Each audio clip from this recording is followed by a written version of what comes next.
Man, we're still slogging through these Best Car Magazine updates for so many models coming out in the next year or two. Most of them are 2026 availability. And what are we going to settle on in this video? Well, let's start with actually what they started with. This is the first, outside of the RAV4, which you already covered. This is what they're talking about. We got the new LCRC replacement from Lexus, as well as the GR86. We're getting some details finally. Finally, the dust is beginning to settle. We've heard so many crazy rumors over the past few years about this next generation GR86/BRZ. If you guys are excited for today's video, smash the like button, subscribe so you don't miss my follow-up videos on all these other models from other makes in Japan. And let's just preface this by, hey, some of the rumors have been, okay, well, Subaru's not going to build this vehicle anymore. The rumors have also been it's going to be fully Toyota developed. The rumors have also been that it could be a hybrid. The rumors have also been that we could have the 1.6 liter 3-cylinder turbo seen in the GR Corolla, but none of that ever made sense to me. And the reason at least the last few didn't make sense to me is because this car needs to be affordable. It still needs to be the entry-level model for sports cars in the Gazoo racing lineup for Toyota. So going hybrid adds costs, especially if it's like the first ever potentially performance hybrid. So that didn't make sense to me. We know that that 3-cylinder is not, that 3-cylinder turbo, the G16E, is not like a mass produced engine. And I guess maybe they could ramp up production on it. It just would make this vehicle too powerful and too expensive for what it is. And this vehicle needs to stay around $30,000. I'm just going to see what they're selling for now. BRZ MSRP around $31,000. All right. We're scrapping the idea that it's a 3-cylinder. We're scrapping the idea of Subaru horizontally opposed boxer engines. It's the newly developed 2-liter inline 4-cylinder naturally aspirated. Now, Toyota has not shown this engine. They've only showed the turbo model. Here we go. Here's some of the details they've shared, at least with the turbo model. All right. It's not going to be turbo. And could they turbo it in the future for a GRMN? Yeah, they could. Will they? I have no idea. But that's always a possibility. Anyways, this new 2-liter turbo is going to be replacing the current 2.4 turbos. And there's a possibility that the 2-liter naturally aspirated could replace the 2.5-liter naturally aspirated. Now, Toyota's also said that the 1.5 turbo, the new 1.5 turbo engine, will be replacing a lot of the 2.5-liter naturally aspirated engines. This is the first time we've ever heard of any such talk that this engine would be naturally aspirated or have a naturally aspirated variant. If we look at Subaru and their 2.4 engine, it makes sense, right? Because I don't know of any Subaru model, at least here stateside, that has the 2.4 naturally aspirated outside of the BRZ and GR86. All the rest of them, from the Legacy, rest in peace, from the Outback to the WRX to the Ascent, they have the 2.4 turbo FA24. I think that's what the engine's called. They're kind of doing the same thing here with Toyota's brand new engine. Most of the, if not all of the applications for this engine are going to be seen replacing the 2.4 turbo that we see in so many Lexus and Toyotas at this point. They're going to replace it with this more efficient, more powerful 2-liter turbo that's also more compact. We have a 10% reduction in height compared to this engine that it's replacing, regardless of turbo. It's not going to have quite the same low center of gravity feeling as a boxer engine. It's just impossible. But this will be a better engine compared to if Toyota was to put in a 2.5-liter or something like that. These new engines are also supposed to, and this is obviously, you see the fat turbo hanging off the end. These engines are supposed to be coming out in 2026 or 2027. It's the first time we'll see them. We do have images of it, and just imagine, take the turbo off, and this is what you have. It's a very, very compact engine. They're supposed to rev a lot higher. Think of it more as Honda's 2-liter turbo instead of Toyota's very agricultural and industrial feeling 2.4 turbo engine. So I'm excited for this. It's going to feel smoother. It's going to sound better. It's going to have better power delivery. It's going to rev higher. It's going to have peakier power in theory. It might not have the same sort of torque as the 2.4 turbo, and I'm okay with that because I don't like that engine.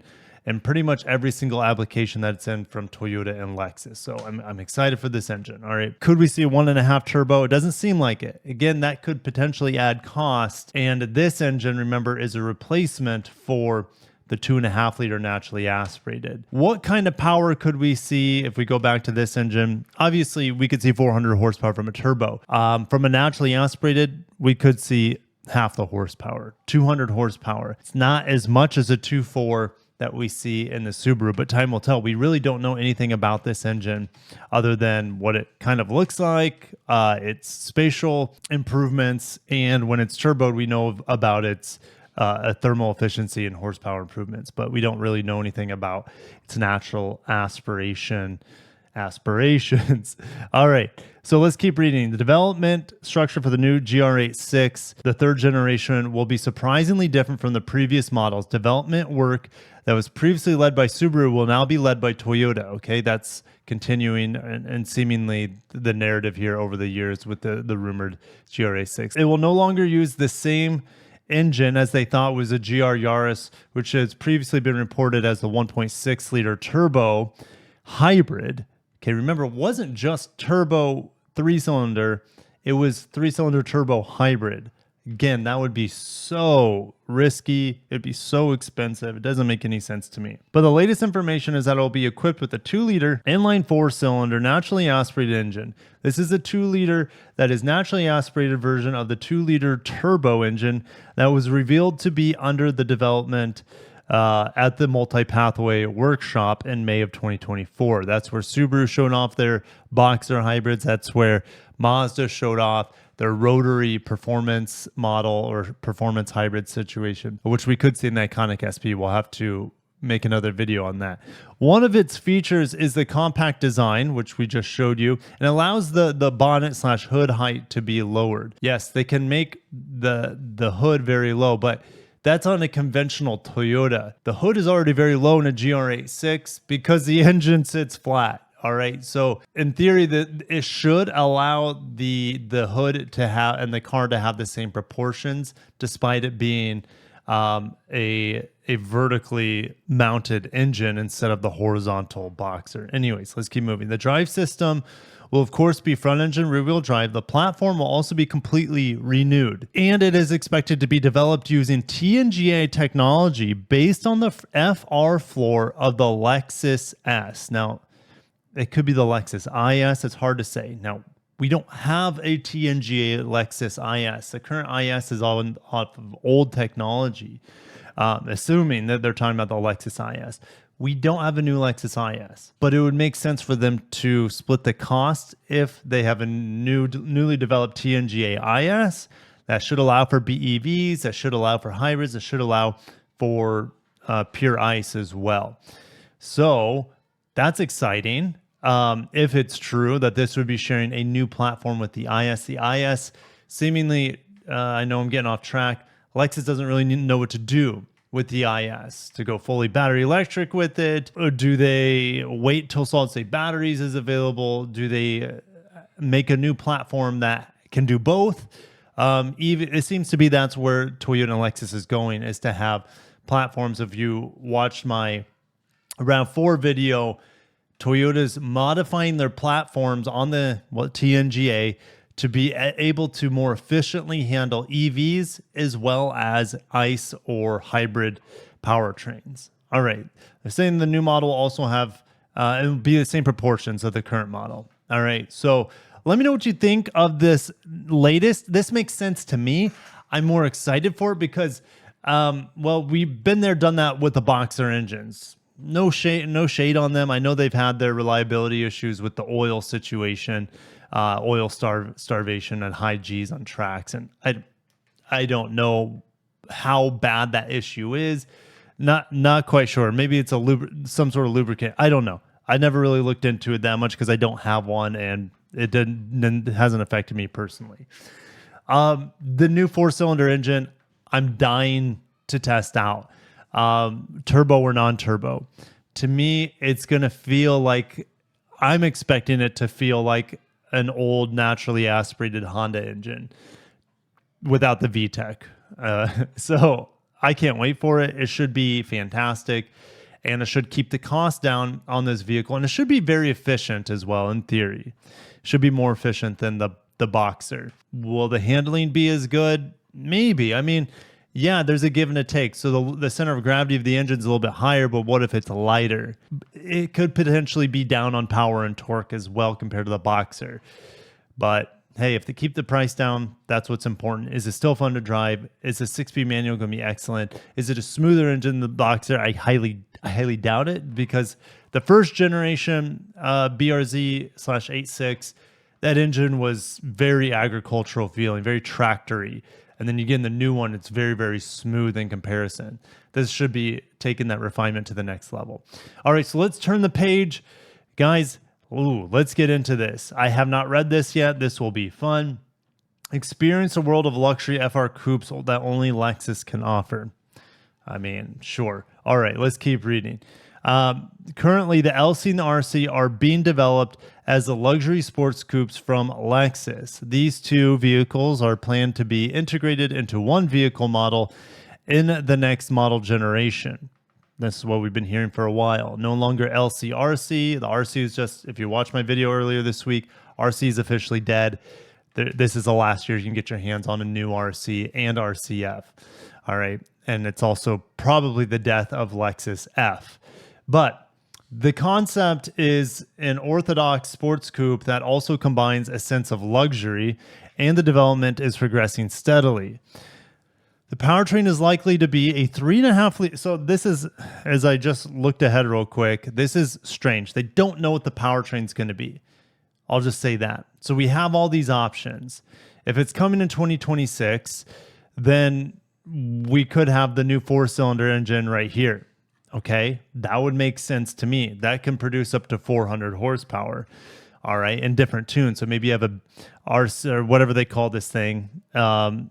Maybe they call it the SC. Bring back the SC naming. Maybe they call it SC 300 with a 300 horsepower tune of that 4-cylinder, and they have an SC 400. But Lexus has said that they will have a hybrid variant of every single model by 2025, and 2025 is here. So they would have hybrids of this. How they would hybridize it is interesting. So the powertrain is likely to be a 3.5 liter hybrid.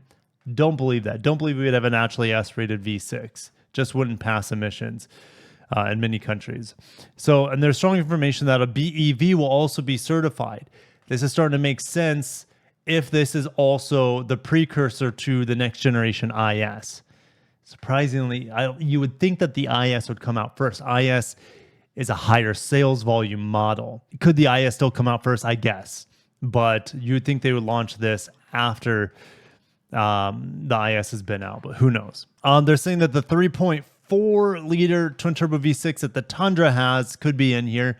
Maybe that system, that engine, it's fine in an LS. It just seems like it would be too heavy in this sort of coupe. I don't know, too complicated for my liking. I'd rather have the 2-liter turbo with 400 horse, but we'll see. They also mentioned the 2.4 liter turbo. I hope that's not the case. I hope that's not the case, because with the time this car comes out, this engine is going to start replacing the 2.4 turbo.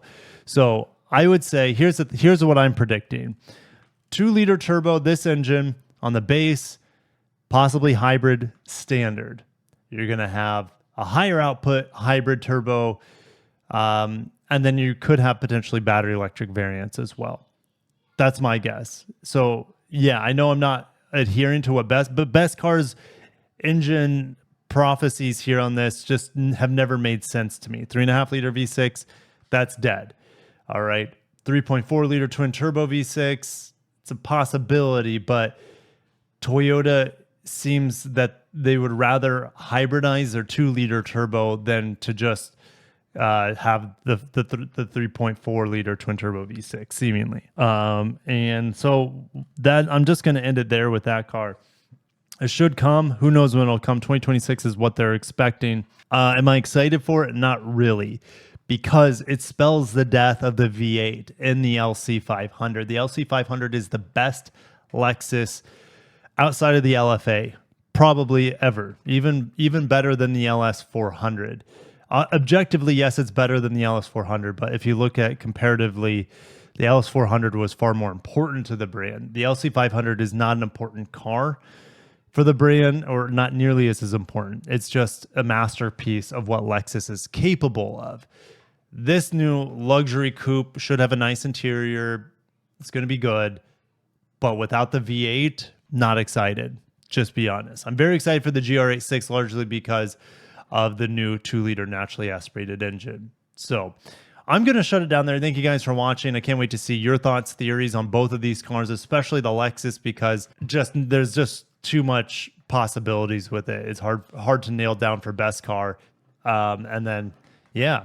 What do you think about Subaru no longer building the GR86? It's fully developed by Toyota. I guess technically Subaru could still assemble it, but it would be fully developed with Toyota engineering. The engine, of course, will be ground up Toyota instead of the Boxer. So anyways, I got to shut it down. Stay tuned for all my other videos on all these other models coming out. I did the Corolla already.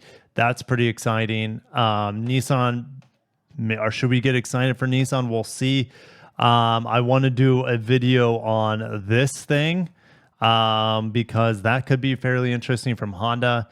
And yes, Mitsubishi having a pulse. Mitsubishi potentially being more, actually for me, a lot more exciting than anything Nissan has coming down the hatch. And then we have the iconic SP coming to production. And then we can talk about the Supra in the same video as well.